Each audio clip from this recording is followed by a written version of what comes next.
हरे कृष्णा दोस्तों, आज मैं आपको सुनाऊंगी एक संस्कारी बहू की कहानी। अगर आपको मेरी कहानी अच्छी लगे तो प्लीज़ लाइक करें, शेयर करें, सब्सक्राइब करें। सांवरी की आज शादी हो गई। सारी रस्में होने के बाद विदाई का समय था। सांवरी के पिता अपनी बिटिया को समझा रहे थे, ससुराल में सबका ध्यान रखना। अब तेरे सास ससुर ही तेरे माता पिता हैं, उनकी तन मन से सेवा करना।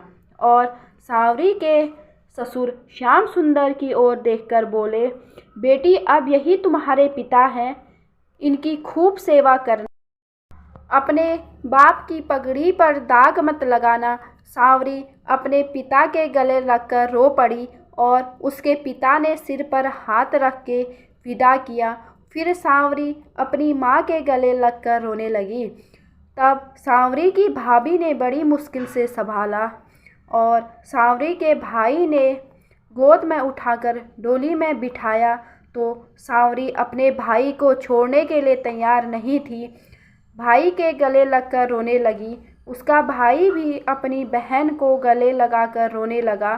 फिर तो क्या बाराती क्या घराती, सबकी आंखों में आंसू आ गए, सब रोने लग गए। सांवरी बोली, भैया अब तुम मुझे भूल नहीं जाना।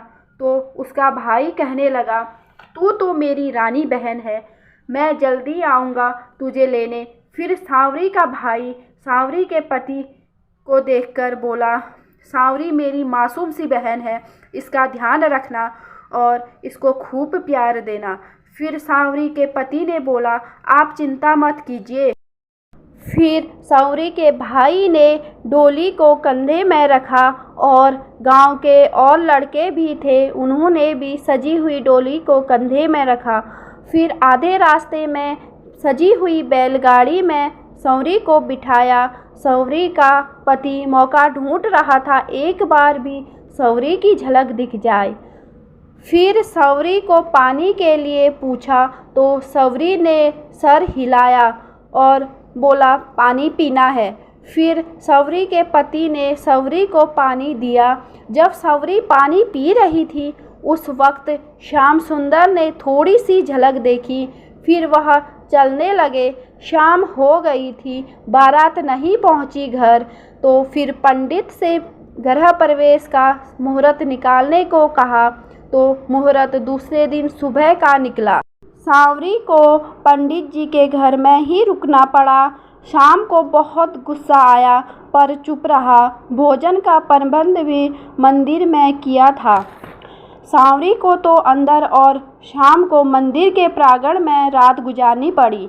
दूसरे सुबह सांवरी को तैयार किया गया। लोकगीत गाती हुई औरतों के बीच में श्याम और सांवरी को घर तक लाया गया।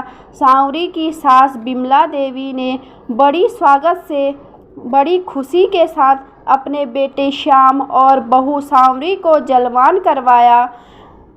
फिर कुछ और रस्में पूरी की। उसके बाद मुँह दिखाई की रस्में हुई।